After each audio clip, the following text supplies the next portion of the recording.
अस्सलाम वालेकुम guys and welcome back to my YouTube channel. मेरा नाम ज़िशान है और जैसा कि आप लोग को मालूम है मैं स्टडी इन इटली से रिलेटेड वीडियोस बनाता हूं। तो गाइस आज की वीडियो में मैं आपको बताऊंगा कि आपने किस तरीके से यूरोपास फॉर्मेट के ऊपर सीवी बनानी है। तो गाइस इस बारे में मुझे ऑलरेडी मालूम है, काफ़ी लोगों ने इस पर वीडियो बनाई हुई है, लेकिन ये क्वेश्चन रिपीटेडली मुझसे लोग पूछते रहते थे कि ये यूरोपास होता क्या है और उस पर किस तरीके से सीवी बनती है। तो मैं इसलिए इसी टॉपिक पे आज वीडियो बना रहा हूँ ताकि जिन लोगों की सवाल से क्यूरीज हैं और फ्यूचर में भी हो सकती हैं उनकी क्यूरी क्लियर हो सके। तो गाइस पहले यूरोपास पे बात करते हैं। यूरोपास है क्या चीज़? यूरोपास बेसिकली एक यूरोपियन वेबसाइट है जिसके ऊपर जाके आप अपनी सीवी क्रिएट कर सकते हैं। तो यूरोपास पे सीवी क्रिएट करने का ये फ़ायदा है कि ये जो यूरोपास का जो सीवी का जो फॉर्मेट है ये एक स्टैंडर्डाइज्ड फॉर्मेट है और ना सिर्फ ये यूरोप के अंदर बल्कि पूरे वर्ल्ड के अंदर इसको रिकॉग्नाइज किया जाता है और स्पेशली यूरोप में इस फॉर्मेट को यूनिवर्सिटीज़ रिकमेंड करती हैं कि आप इस फॉर्मेट के ऊपर ही अपनी सीवी बनाए करें। तो गाइस चलिए अब बिना वक्त ज़ाया किए इस वीडियो को शुरू करते हैं।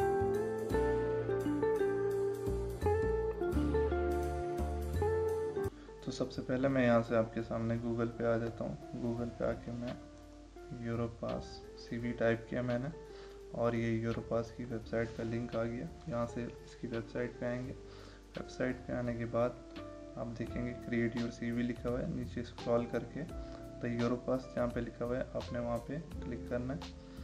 क्लिक करते साथ ही ये आपसे पूछेगा कि प्रोफाइल क्रिएट करनी है, आपने इसको नहीं करना, आपने यहाँ पे कंटिन्यू पे क्लिक करना है। ठीक है, अब यहाँ पे जिनकी ऑलरेडी यूरोपास पे सीवी है वो यहाँ पे इंपोर्ट करके एडिट कर सकते हैं, लेकिन हमने न्यू सीवी बनानी है तो हमने क्रिएट न्यू सीवी पे क्लिक किया और यहाँ से कंटिन्यू कर दिया। कंटिन्यू करते साथ ही ये फर्स्ट पेज सामने आ गया जिसके अंदर ये आपकी पर्सनल इन्फॉर्मेशन पूछ रहा है। तो पर्सनल इन्फॉर्मेशन में सबसे पहले यहाँ पे आके अपनी तस्वीर अपलोड करेंगे। तो यहाँ से मैं डिवाइस से अपनी तस्वीर यहाँ पे अपलोड कर रहा हूँ। तो तस्वीर को यहाँ से अपने सही फॉर्मेट पे लाना है। तो थोड़ी सी गंदी तस्वीर है तो इसको इग्नोर करना है आपने। इसको यहाँ से सेव करके तो यहाँ पे ये तस्वीर आपकी यहाँ पे अपलोड हो जाएगी। तो पर्सनल इन्फॉर्मेशन में सबसे पहले अपना नाम लिखेंगे आप, ठीक है, उसके बाद लास्ट नेम, ठीक है, उसके बाद अबाउट मी। अबाउट मी बहुत इंपॉर्टेंट चीज़ है। तो काफ़ी लोग जो जॉब सीवी बनाते हैं वो इस बारे में लिखते हैं कि मैं सीख कर रहा हूँ किसी रेप्यूटेड ऑर्गेनाइजेशन के अंदर काम करने के लिए। तो इस तरह की चीज़ें लिखते हैं कि वो फ्यूचर गोल अचीव करना चाहते हैं। लेकिन इस चीज़ का ख्याल रखना कि स्टडी सीवी के अंदर कोशिश करना कि अबाउट मी के अंदर आप ऐसी चीज़ लिखो जिससे ये शो हो कि आपकी स्टडी के लिए विलिंगनेस है, ठीक है, आप बाहर पढ़ना चाहते हो।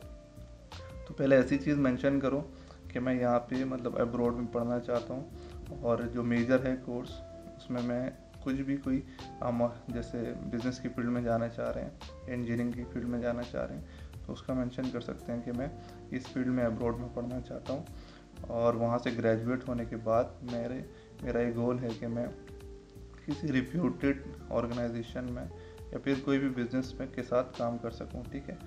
यानी स्टडी से रिलेट करके अपने फ्यूचर का गोल बताना आपने, ठीक है, स्टडी सीवी में। तो कुछ लोग अगर चाहें तो यहाँ पे डायरेक्ट वो भी लिख सकते हैं जो जॉब सीवी में लिखते हैं कि मैं किसी ऑर्गेनाइजेशन में जाना चाहता हूँ, जो भी गोल है उनका, ठीक है, वो सब आप डायरेक्ट भी लिखते हैं। ये लाजमी नहीं है लेकिन आपको एक सजेशन दे रहा हूँ कि स्टडी से रिलेट करके आप लिखो तो ज़्यादा बेहतर होगा। तो अबाउट मी के अंदर मैं ज़्यादा डिटेल नहीं लिखूँगा क्योंकि जो मैं ये चीज़ यहाँ पे लिखता जाऊँगा वो जो लोग यहाँ पे ये वीडियो देख रहे हैं वो सब एज इट इज़ कॉपी करेंगे। तो सिंपली मैं यहाँ पे ये लिख रहा हूँ कि subscribe to my YouTube channel. ये क्यों लिख रहा हूँ? क्योंकि यार मैंने ये चीज़ नोटिस किया है कि जो 70% जो लोग मेरे वीडियोस को देखते हैं वो मेरा चैनल ही सब्सक्राइब नहीं करते।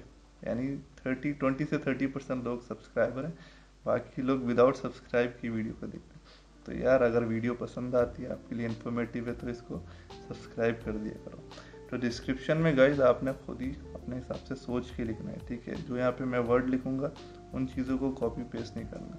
मैं बस आपको एक पैटर्न समझा रहा हूँ कि किस पैटर्न के ऊपर आपने अपनी सीवी बनानी है, ठीक है। तो उम्मीद करता हूँ कि इस चीज़ को आप लोग माइंड नहीं करेंगे और अपना एक इस पैटर्न को समझते हुए अपनी सीवी बनाएंगे, ठीक है। तो इस बात को यहाँ पे ख़त्म करके नेक्स्ट पॉइंट पे चलते हैं। यहाँ पे आपने अपनी डेट ऑफ बर्थ लिखनी है, उसके बाद यहाँ से अपना जेंडर सेलेक्ट करना है, फिर यहाँ से अपनी नेशनैलिटी सेलेक्ट करनी है, फिर उसके बाद आप अपना ईमेल एड्रेस यहाँ पे लिखेंगे, जो भी आपका ईमेल एड्रेस है। फ़ोन नंबर सेलेक्ट करेंगे, आपने मोबाइल नंबर लिख दिया, कंट्री कोड सेलेक्ट कर दिया, कंट्री का नाम लिख के, और यहाँ पे अपना मोबाइल नंबर लिख देंगे। और मैसेजिंग के लिए अगर व्हाट्सएप देना चाह रहे हैं तो व्हाट्सएप का नंबर यहाँ पे लिख सकते हैं, ठीक है। उसके बाद आप नीचे आएंगे, आप अपना एड्रेस लिखेंगे, ठीक है। एड्रेस के अंदर होम और आपका जो भी एड्रेस है आपने यहाँ पे मेंशन कर दिया, और पोस्टल कोड आपके एरिया का, सिटी, और उसके बाद यहाँ पे कंट्री। तो ये सारी चीज़ें फिल करने के बाद आप यहाँ से इसको सेव करेंगे। सेव करते साथ ही आपकी ये पर्सनल डिटेल यहाँ पे फिल हो गई। एक दफ़ा पर्सनल डिटेल आपने चेक कर लेनी है। उसके बाद यहाँ से अब आपकी जो CV है उसकी जो आप एजुकेशनल डिटेल और जो दूसरी चीज़ें हैं, वर्क एक्सपीरियंस वगैरह, इसको शुरू करेंगे, ठीक है। तो यहाँ पे आके ऐड न्यू सेक्शन में आएंगे, यहाँ पे आके आप सिलेक्ट करेंगे। ये बहुत सारे सेक्शन दिए हुए हैं, इनमें से एक एक हेडिंग सेलेक्ट करके उसके बारे में आपने लिखना है, ठीक है। तो मैं आपको जनरल फॉर्मेट बता देता हूँ, क्या फॉर्मेट आपने रखना है। जैसे सबसे पहले एजुकेशन एंड ट्रेनिंग सेलेक्ट करेंगे, तो ये सेलेक्ट करते साथ ही इस तरीके का बॉक्स आपके सामने आ जाएगा। तो जो लोग PhD के लिए अप्लाई कर रहे हैं उन्होंने ऐसा करना है कि सबसे पहले अपनी जो लास्ट एजुकेशन थी उसकी डिटेल लिखनी है, यानी मास्टर्स की डिटेल। जो लोग मास्टर्स के लिए अप्लाई कर रहे हैं वो बैचलर की लिखेंगे, तो बैचलर के लिए अप्लाई कर रहे हैं वो अपनी हाईएस्ट एजुकेशन इंटरमीडिएट या FSC की लिखेंगे, क्योंकि जो आप डिटेल पहले डालेंगे वो ऊपर आएंगी और उसके बाद जो डिटेल बाद में डालेंगे उसके नीचे आएंगे। तो एक लेवल होना चाहिए, पहले मास्टर्स, फिर बैचलर, फिर इंटरमीडिएट, फिर मैट्रिक। तो इस सीक्वेंस में आपने लिखना है, ठीक है। तो सबसे पहले बात करते हैं एजुकेशन ट्रेनिंग के अंदर टाइटल ऑफ क्वालिफिकेशन। जैसे कि मास्टर्स के लिए अप्लाई कर रहा हूँ तो आपकी कौन सी डिग्री थी उसका नाम लिखना है। उसके बाद किस ऑर्गेनाइजेशन ने दिया था तो उस यूनिवर्सिटी का नाम लिखेंगे। देन उसका address, postal code, city, country वगैरह छोड़ देंगे, ये चीज़ इंपॉर्टेंट नहीं है। अगर आप चाहें तो कंट्री सेलेक्ट कर सकते हैं, वैसे ज़रूरी नहीं है। तो कब डिग्री स्टार्ट की थी उसका मंथ और ईयर आप मेंशन करेंगे। जैसे 2016 में जनवरी में स्टार्ट की थी, ये मेंशन कर दिया, और एंड हुई थी जनवरी 2020 में, यानी 4 साल की डिग्री थी तो 2020 मेंशन कर दिया, ठीक है। अगर किसी की अभी ख़त्म नहीं हुई डिग्री, लास्ट सेमेस्टर है, तो स्टार्टिंग ईयर सेलेक्ट करके ऑन गोइंग पे टिक कर सकता है, ठीक है। मोर डिटेल्स के अंदर आएंगे और मोर डिटेल्स के अंदर आप फील्ड सेलेक्ट करेंगे। देखिए जैसे ऊपर बिजनेस एडमिनिस्ट्रेशन लिखा था तो यहाँ मेंशन कर दूंगा कि बिजनेस एडमिनिस्ट्रेशन की डिग्री है मेरी, और फाइनल ग्रेड कितनी सी GPA थी, 3.5 थी आउट ऑफ 4, ठीक है, मेंशन हो गई। ये सारी चीज़ें लिखने के बाद यहाँ से मैं स्क्रॉल डाउन करके इसको सेव करूँगा। सेव करते साथ आपकी पहली इन्फॉर्मेशन यहाँ पे आ गई, जो आप चेक कर सकते हैं कि bachelor of business administration Karachi university, field ये थी आपकी बिजनेस एडमिनिस्ट्रेशन और ग्रेड ये है, ठीक है। अब इसके साथ आप ऐड एजुकेशन और एक्सपीरियंस इस पर टिक करेंगे तो एक और सेक्शन खुल जाएगा उसके नीचे। फिर यहाँ से अपना इंटरमीडिएट की डिटेल्स को ऐड करेंगे। उसी तरीके से टाइटल ऑफ क्वालिफिकेशन, जिस कॉलेज से पढ़ा था उसका नाम, कब से कब तक किया था, मोर डिटेल के अंदर आपने कौन सी फील्ड के अंदर किया था, प्री इंजीनियरिंग थी, मेडिकल थी या डिप्लोमा था, जो भी ये मेंशन करेंगे, और फाइनल ग्रेड जो भी परसेंटेज थी वो मेंशन करके इसको नीचे सेव करते जाएंगे। इसी तरीके से इंटरमीडिएट के यहाँ पे डिटेल्स ऐड करने के बाद आप ऐड एजुकेशन करके यहाँ पे नीचे एक और बॉक्स खुल जाएगा, उसमें अपनी मैट्रिक की डिटेल्स को ऐड करेंगे और फिर सेव कर देंगे। एजुकेशनल डिटेल आपकी सारी फिल हो जाएंगी। फिर नीचे यहाँ पे ऐड सेक्शन के ऑप्शन पे आएंगे तो यहाँ से आप अपना न्यू सेक्शन ऐड करेंगे। एजुकेशन के बाद वर्क एक्सपीरियंस को ऐड करेंगे। अगर आपने कहीं पे काम किया तो आप यहाँ पे अपना वर्क एक्सपीरियंस को ऐड करेंगे, ठीक है। इस सेक्शन को हमने ओपन किया, यहाँ पे डिटेल देख लेते हैं। ऑक्यूपेशन यानी क्या कर रहे थे, पोजीशन क्या थी, जैसे कि आप मैनेजर थे, और कौन था एम्प्लॉयर, ठीक है। एम्प्लॉयर का नाम यहाँ से लिखेंगे ABCD, ठीक है। और उसके बाद यहाँ पे आपकी कब से कब तक काम किया था, ईयर मेंशन कर सकते हैं। अगर कंटिन्यू है तो आप यहाँ पे स्टार्टिंग ईयर सेलेक्ट करके ऑन गोइंग कर सकते हैं। अगर ख़त्म कर चुके हैं तो यहाँ पे ख़त्म जब किया था उसका ईयर मेंशन करेंगे, ठीक है। बाकी यहाँ पे डिटेल्स के अंदर आपकी क्या वहाँ पे रिस्पॉन्सिबिलिटीज़ थी तो वो जो भी पॉइंट्स हैं आप यहाँ पे मेंशन कर सकते हैं। तो मैं यहाँ पे वही चीज़ लिख रहा हूँ कि भाई सब्सक्राइब कर दो मेरे यूट्यूब चैनल को, क्योंकि आप लोग सब्सक्राइब नहीं करते। तो फिर ये सब लिख के यहाँ पे सेव कर देंगे। तो तो ये डिटेल यहाँ पे आ गई। अगर किसी के पास किसी ने एक से ज़्यादा जगह काम किया है तो यहाँ पे ऐड वर्क एक्सपीरियंस करेंगे, और फिर जो उससे पहले जहाँ पे काम किया था वो भी मेंशन करेंगे। तो दोबारा से बता दूँ, जो चीज़ आपने लेटेस्ट की होती है वो पहले लिखनी होती है, पहले कर चुकी है वो बाद में लिखनी होती है, ताकि एक सीक्वेंस बनती रहे ऊपर से नीचे की तरफ। ठीक है, इसके बाद न्यू सेक्शन ऐड करेंगे। न्यू सेक्शन में वर्क एक्सपीरियंस के बाद अगर कोई PhD के लिए अप्लाई कर रहा है या मास्टर्स के लिए और उसकी पब्लिकेशन है, वो यहाँ पे पब्लिकेशन का सेक्शन ऐड करेगा। पब्लिकेशन के अंदर आके जो टाइटल है उसमें किस टॉपिक के ऊपर की थी वो टॉपिक यहाँ पे मेंशन करेगा। सब्सक्राइब कर दो भाई चैनल को, ये टॉपिक है। और उसकी मेन क्या था उसका डिस्क्रिप्शन, कि वो किस सिटी में की थी, क्या आपको हासिल हुआ, तो 3-4 लाइनों की इसकी डिस्क्रिप्शन में मेंशन कर देगा। तो यही चीज़ मैं फिर से यहाँ पे लिख देता हूँ। ठीक है, तो इस तरीके से आपने अपना जो भी पब्लिकेशन है उसका मेंशन करना है, और यहाँ पे कौन से साल में की थी, 2021 में 20 में की थी। ठीक है, वो पब्लिकेशन कहीं पे पब्लिश हुई होगी ऑनलाइन वेबसाइट पे, उस वेबसाइट का URL यहाँ पे कॉपी पेस्ट करना है। ठीक है, तो ये चीज़ यहाँ पे इस तरीके से फिल करके इसको यहाँ से सेव कर देना। ठीक है, पब्लिकेशन भी हो गई, और उसके बाद आप नेक्स्ट पे आएंगे। ठीक है, उसके बाद यहाँ से आपने प्रोजेक्ट्स वगैरह देखने हैं। तो ये मैं एक स्ट्रक्चर बता रहा हूँ कि कौन कौन सी चीज़ किस किस तरीके से रखनी है, ताकि आपकी एक लेवल रहे CV के अंदर कि एजुकेशन से शुरू हो रहा है, फिर प्रोफेशनल एक्सपीरियंस में आ रहा है, फिर पब्लिकेशंस आ रही हैं, प्रोजेक्ट्स आ रहे हैं। तो Aahista Aahista step by step चीज़ों को डिफाइन करो।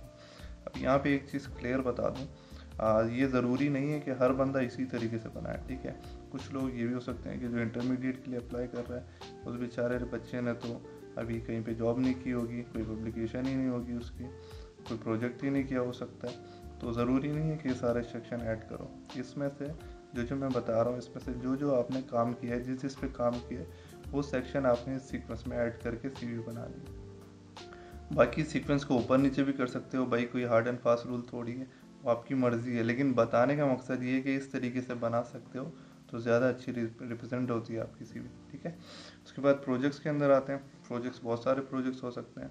यूनिवर्सिटी में कोई प्रोजेक्ट मिला हो सकता है कि आपको कोई बिजनेस स्टार्टअप का प्रोजेक्ट मिला, तो आपने प्रोजेक्ट सेलेक्ट करके यहाँ पे मेंशन कर दिया कि बिजनेस स्टार्टअप का प्रोजेक्ट मिला था, और उसकी डिस्क्रिप्शन डाल दी कि भाई आपने किस हवाले से बिजनेस स्टार्टअप किया था। ठीक है, तो यहाँ पे वो भी मेंशन कर सकते हो आप। और उसके अलावा बहुत सारे प्रोजेक्ट्स हो सकते हैं। तो एक प्रोजेक्ट जैसे मैंने बिजनेस स्टार्टअप डाल दिया, यूनिवर्सिटी में ये किया था, तो यहाँ पे सेव कर दिया। उसके अलावा यूनिवर्सिटी ने कोई प्रोजेक्ट दिया था आपको कि किसी सिटी भेजा था उस हवाले से, तो उसका यहाँ पे मेंशन कर दिया कि भाई जो भी प्रोजेक्ट था, जैसे फिल्म एंड आर्ट सोसाइटी का था, उस पर कोई फिल्म बनानी थी तो फिल्म का बता दिया। तो जो भी प्रोजेक्ट आपको मिला था, आपको लगता है कि इम्पोर्टेंट है, तो आप उसको यहाँ पे ऐड कर सकते हैं। ठीक है, मेरे लिए इम्पोर्टेंट ये जो मैं लिख रहा हूँ, subscribe to my YouTube channel, तो मैं ये लिख के सेव कर रहा हूँ। ठीक है, तो समझ रहे होंगे आप बात को। तो इसके बाद प्रोजेक्ट के बाद ऐड न्यू सेक्शन, और इसके बाद प्रोजेक्ट्स वगैरह हो गए। अब नेक्स्ट बात करते हैं स्किल्स के ऊपर। ठीक है, अब यहाँ पे ये language skill, digital skill, communication, interpersonal skills, management, leadership skills, organisational skills, तो इतनी सारी स्किल्स से अलग अलग कॉलम बनाएंगे तो बहुत ज़्यादा लंबी हो जाएगी। तो यहाँ पे अदर का ऑप्शन सेलेक्ट करेंगे और यहाँ पे लिख देंगे स्किल्स। ठीक है, ताकि सारी कहानी इसी के अंदर ऐड कर दें हम लोग। तो इसके नीचे स्क्रॉल डाउन किया, टाइटल के अंदर अब हम लिखेंगे कि कौन कौन सी स्किल डालना है। ठीक है, सबसे पहले जैसे लैंग्वेज स्किल्स को मैं मेंशन कर देता हूँ। ठीक है, कौन कौन सी लैंग्वेजेस आती हैं तो उसमें लिख देंगे, जैसे कि उर्दू, ठीक है, और इंग्लिश। ठीक है, मैंने यहाँ मेंशन कर दिया। तो उर्दू के आगे लिख दो, आपकी मदर टंग है तो मदर टंग लिख दो आगे, या फिर फ्लुएंट लिख दो, वो आपकी मर्ज़ी है। बाकी इंग्लिश के आगे आपका क्या लेवल है, अगर आइल्स किया हुआ है तो B1 B2 C1 C2 जो भी है वो लिख दो। अगर नहीं किया हुआ, प्रोफिशिएंसी सर्टिफिकेट है तो या तो बिगिनर जो बहुत नहीं बोल सकते, हल्का फुल्का, जो नॉर्मल बोलते हैं हमारी तरह, इंटरमीडिएट। ठीक है, और बाकी लोग जो ज़्यादा अच्छी बोलते हैं तो वो इसमें फ्लुएंट लिख सकते हैं। तो ये लिख के आपने लैंग्वेज स्किल को सेव कर देना। ठीक है, फिर इसी में मज़ीद स्किल्स ऐड करनी है, वो सारी जो उसमें दी हुई थी, तो यहाँ पे ऐड स्किल्स में है। ठीक है, उसका नाम लिखेंगे स्किल का, कम्युनिकेशन स्किल लिख दिया कि आपकी कैसी कम्युनिकेशन है, उस बारे में आप लिख सकते हैं। ठीक है, हेडिंग्स बता रहा हूँ ताकि आपको एक माइंड क्लियर हो जाए कि आप कौन कौन सी स्किल डाल सकते हैं, कि आपकी कैसी कम्युनिकेशन स्किल है। आप बता सकते हो कि भाई मेरी इस तरीके की कम्युनिकेशन स्किल है और मैं इतने साल से कहीं पे यूनिवर्सिटी में पढ़ रहा हूँ, उसके बाद मेरी अच्छी कम्युनिकेशन स्किल हो गई है, या फिर जॉब करते हुए कस्टमर डील करते हुए ऐसी स्किल हो गई है, मेंशन करके सेव कर दोगे। ठीक है, नेक्स्ट स्किल, ठीक है, ऑर्गेनाइजेशनल स्किल, ये उनके लिए जो जॉब कर रहे होते हैं। ऑर्गेनाइजेशनल में आपकी कौन कौन सी स्किल इंक्रीज हुई है, आप उसका यहाँ पे मेंशन कर सकते हो।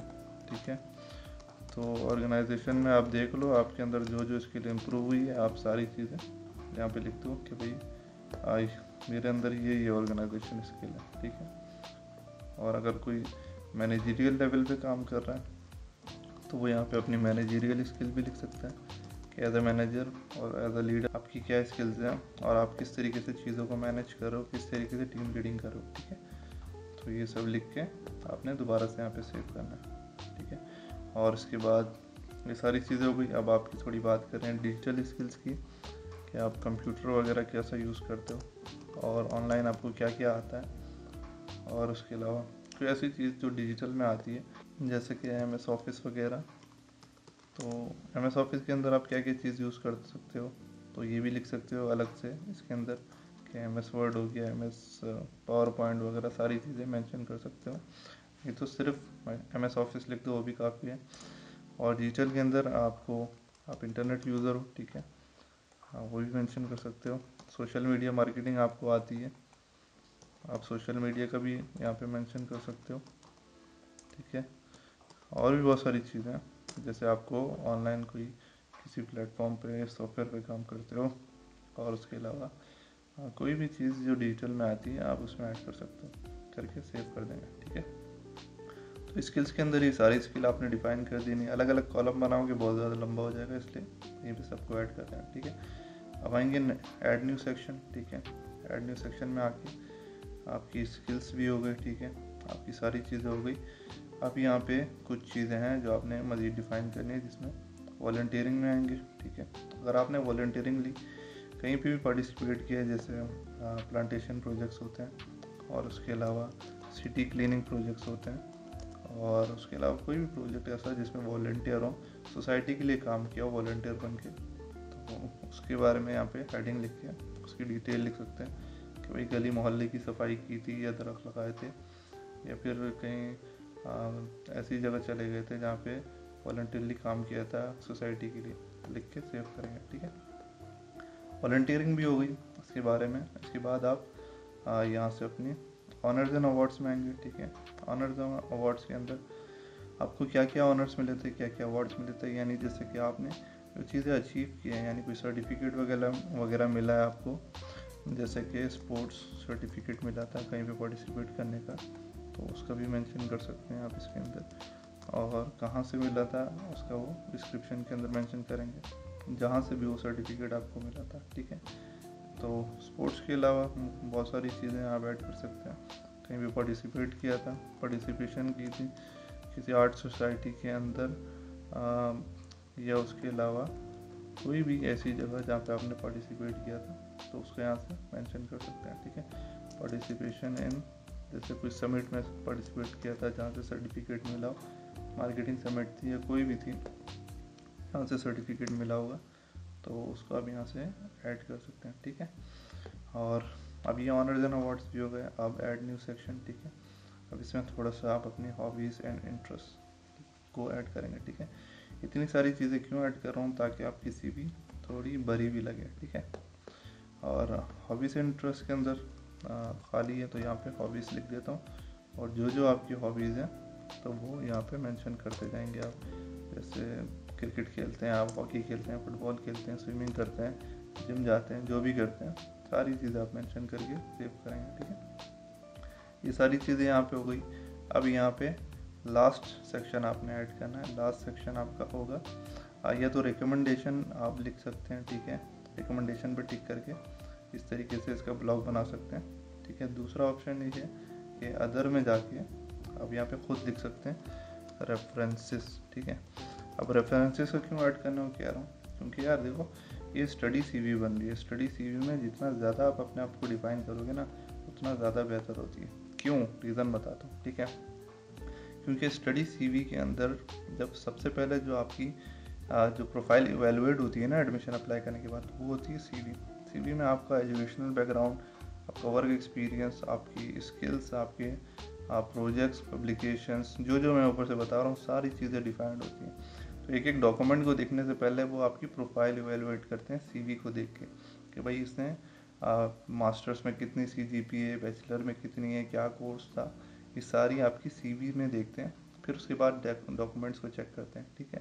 तो सीवी जितनी भरी हो, जितनी ज़्यादा वेल एक्सप्लेंड हो, अच्छी तरीके से एक्सप्लेंड होगी, उतना आपकी प्रोफाइल उनको समझने में आसानी होगी।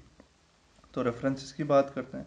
रेफरेंसेस बेसिकली जो रिकमेंडेशन लेटर आपको मिले ना, जिस प्रोफेसर ने आपको रिकमेंडेशन लेटर दिया है, उसकी डिटेल होती है, ठीक है। तो रेफरेंसेस आपको किस प्रोफेसर ने दिया, उस प्रोफेसर का नाम लिख दिया, जैसे डॉक्टर जमील लिख दिया मैंने, प्रोफेसर था, ठीक है। नाम लिख दिया ऊपर, नीचे उसका जो ओहदा है, असिस्टेंट प्रोफेसर है या फिर प्रोफेसर है, जो भी उसका डेजिग्नेशन है वो लिखेंगे। लिखने के बाद कौन सी यूनिवर्सिटी से, वो कौन सी यूनिवर्सिटी के अंदर प्रोफेसर है, तो वो लिख दिया। और उसके बाद लास्ट में उसका ईमेल जो भी है, abcd@ku.edu.pk, ठीक है। और अगर चाहें तो कॉन्टैक्ट नंबर भी लिख सकते हैं, या फिर सेल फोन, जो भी है, ठीक है।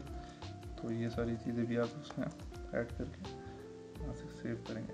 तो इस तरीके से पहला रेफरेंस आपने यहाँ से लिखा, फिर ऐड रेफरेंस में जाके दूसरा रेफरेंस भी ऐड करें। तो गाइस इस तरीके से आपकी पूरी सीवी की डिटेल आपने एक दफ़ा कंप्लीट की, फिर एक दफ़ा इसको स्क्रॉल डाउन करके और ऊपर से नीचे तक चेक कर लिया, सारे सीक्वेंस कंप्लीट है, ठीक है। यहाँ से इसको नेक्स्ट पे क्लिक करेंगे। नेक्स्ट पे क्लिक करते साथ ही आपके सामने यहाँ पे ये आ जाएगा, ठीक है। तो ये आपकी प्रोफाइल की डिटेल इस तरीके से नज़र आने लगेगी। तो सबसे ऊपर लगा हुआ यूरोपास का लोगो, ठीक है। इस लोगो को सबसे पहले आप रिमूव कर दें। आप चाहें तो रख सकते हैं, लेकिन मैं तो रिमूव कर देता हूँ। तो यहाँ पे ऐड यूरोपास लोगो, इसमें नो कर देंगे, ठीक है। बाकी यहाँ से कुछ कलर्स हैं यहाँ पे, अगर आप इसको कलर को रिसेट करना चाह रहे हैं ऊपर वाले बॉक्स के कलर को, तो यहाँ से इसको चेंज कर सकते हैं। तो जैसे ही टिक करूँगा ये कलर यहाँ पे चेंज होता रहेगा।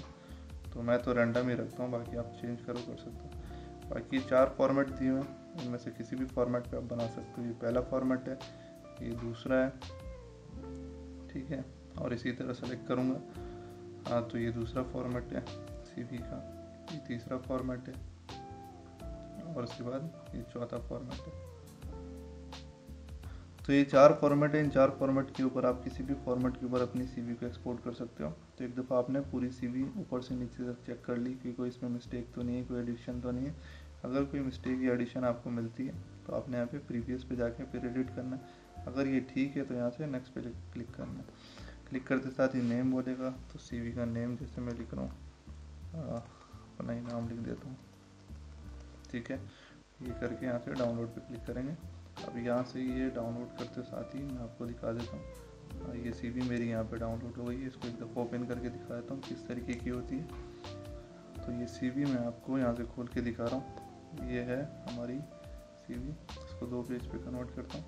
तो ये मेरी बेसिकली 3 पेज की सीवी बन गई है, ठीक है। ये 3 पेज पे आ रही है, ठीक है। तो ये सारी डिटेल है, इस तरीके से होती है यूरोपास की सीवी।